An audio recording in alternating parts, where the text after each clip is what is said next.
You know what I'm sick of? I'm sick of people strawmanning what the position is of the atheist. It's not a difficult thing. It's not hard. It's not complicated. It is a lack of belief in God, and I am tired of people saying otherwise. Here's yet another person saying otherwise. Alright, so I'm not even going to bother to play his intro here. He's just telling us where he's getting this information from, some book that the Catholic Church cares about. I don't care about it, so I'm skipping past this. Which we follow up on our reflection on atheism, which is the denial of the existence of God. Talk about one loaded statement there. What a convoluted pre-assumptionalism that this guy has and his system has. Atheism is a lack of belief in God. Can't deny something's existence that doesn't exist, one. Two, you can't deny that it exists if you don't even believe it exists. You're not denying anything. You just don't believe in it, period. It's not that difficult. So, again, straw man. The Catechism of the Catholic Church says atheism is often based on a false conception of human autonomy, exaggerated to the point of refusing any dependence on God. So, the catechism is wrong. Did they do any research at all, or did they just pull this idea out of their rear ends? Did they bother to ask any atheists what they don't believe and why? No, of course not. It's not like they don't have the resources to do that either. But they didn't pull atheists to ask them what they don't believe in and why they don't believe in it. They just said, oh, this is why atheists are atheists. So they're teaching you to perform a straw man, and now you're teaching other people about that straw man. Way to propagate a meme, and way to not question authority, which is the entire thing that the Catholic Church is built on, that they are the best final authority in all matters, I guess. So, yeah, if they teach you to do logical fallacies, you do logical fallacies. Yet to acknowledge God is in no way to oppose the dignity of man. What does that have to do with not believing in a deity? And it would have to be his specific deity, because I'm pretty sure he wouldn't care if I believed in a different deity. That would still not be the right deity. So, believing in his deity, in order for me to fall into this straw man that he's created, I would have to have stopped believing in that deity or rejected that deity because I thought that it somehow demeaned my dignity as a human, which isn't the reason I don't believe in it at all.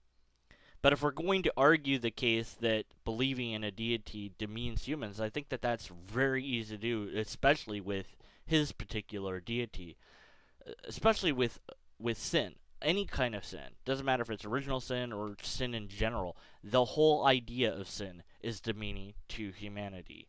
And what makes that even worse is it's the deity's own rules and system that makes that exist in the first place. It's so perfect and holy that it can't be near sin. Then don't create a situation where sin can enter the universe. Duh. And there's plenty of room for free will still. Or make it so that there isn't free will. What would it change? Why is that necessary? Especially if you know that it's just going to lead to trouble. It's going to lead to a situation you don't want. So, not only does it demean humans to think that your deity exists, but it also is kind of a dumb deity, really. It's not a deity that you can respect. It's kind of a bumbling buffoon deity that is like, oh, I'll just do this. What was it thinking? Seriously. Why create a situation that you don't like? That's stupid. Plain and simple. But none of those reasons, which are all, everything I just said here was emotional reasons, none of those reasons are why I don't believe in this deity. Because I don't base my ideas on feelings, I base them on logically coherent arguments. So even if I felt like this deity was demeaning to humans in some way, shape, or form, if I had evidence that it was real, I would still stand by it as being real, no matter how it made me feel about myself or other humans. So this whole thing, one giant straw man, one giant irrelevancy, big giant red herring that I went along just so I could tell you how wrong it is. Then the Catechism continues saying, for the Church knows full well that her message is in harmony with the most secret desires of the human heart. Well, the church knows something that it couldn't possibly know at all, ever. It knows something about all humanity. That's special knowledge claim if I've ever heard it.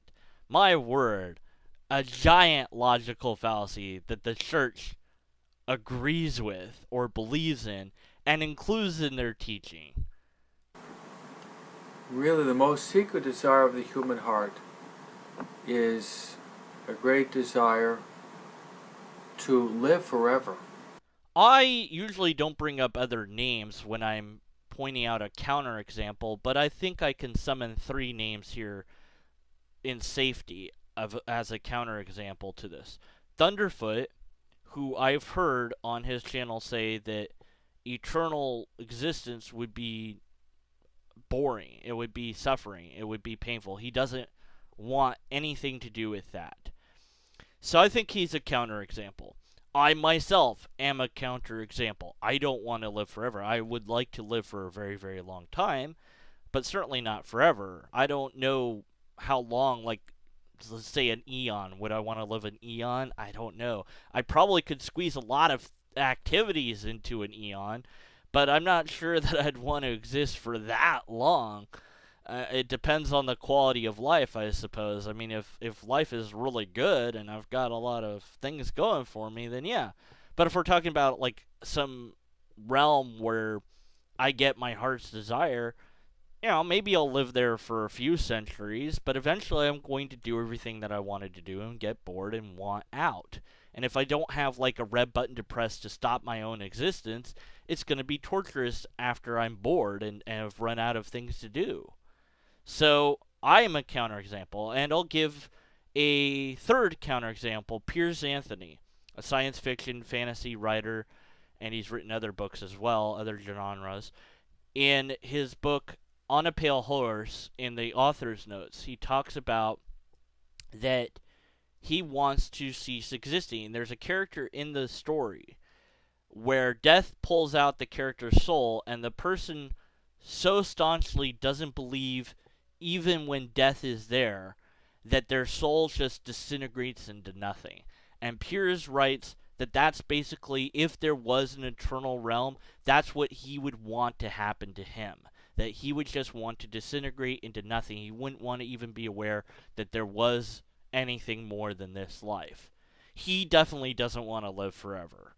So there's 3 counterexamples to this idea, and I'm sure there will be plenty more counterexamples as other skeptics and atheists post comments on this video saying, hey, I don't want to live forever.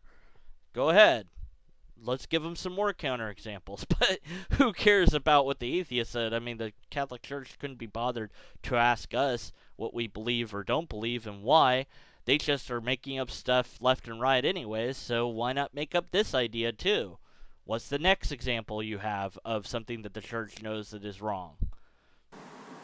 A great desire to love and to be loved. I think it's safe to say that that's true for the majority of people in the world, but there are hermits. There are people that want to live isolated, xenophobes. There are people that want nothing to do with any other person. We are a social creature. So by and large, we will find that most people want to love and or be loved.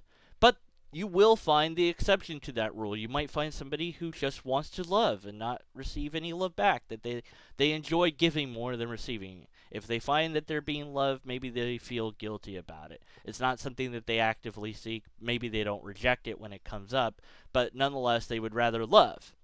And you'll find maybe the opposite, somebody who wants lots of love but doesn't love anyone else. Why not? People aren't cookie cuttered out. We're all different. We're going to find differences in people's emotions and feelings and desires. So, no, this isn't always going to be true. And we have at least one example for sure of a hermit or a xenophobe who has chosen, for whatever reason, to isolate themselves from everyone else. That person, maybe they love themselves, maybe they don't. But this desire isn't in them in the same way as it is in anyone else, or maybe isn't in them at all. Where's the poll and where's the research to indicate that this is true? Oh, right. We don't have that. Moving on, what's your next example? A great desire to find the truth.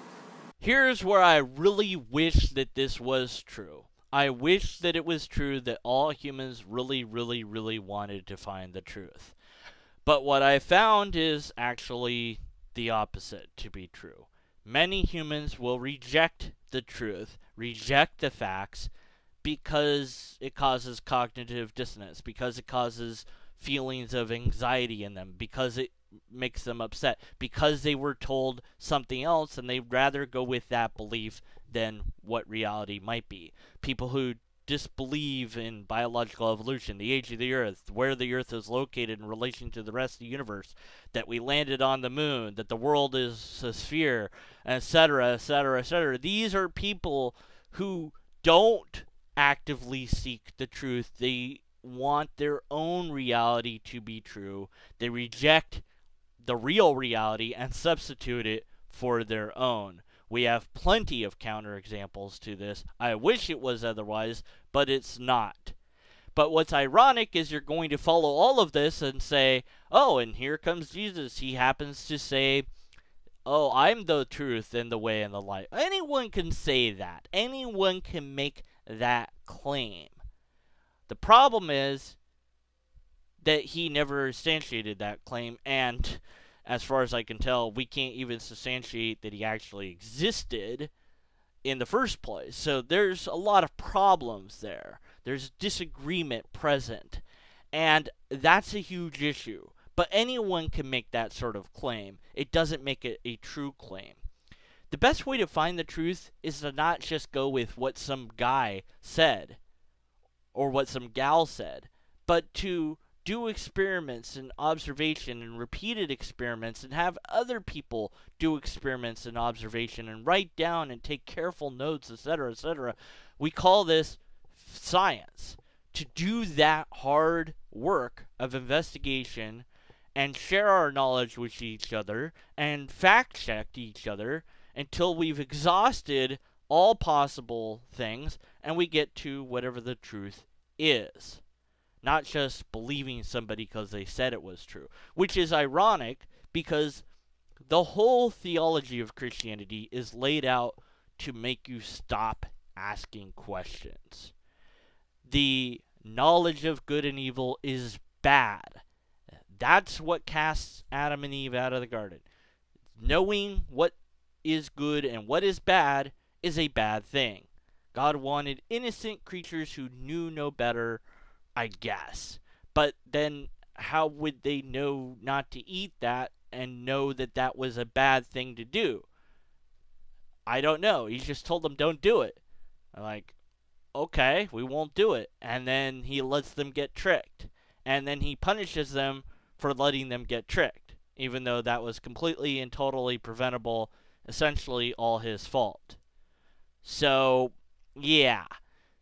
Doesn't really work as far as human dignity or a testable thing, because asking God, why do you want us to not eat that, was really not ever allowed. You can't really ask God, well, why? I mean, you see that in Job. Job tries to ask God questions, and God's like, I don't have to answer your questions. I'm God. He doesn't answer Job's questions. He strawmans Job the entire story.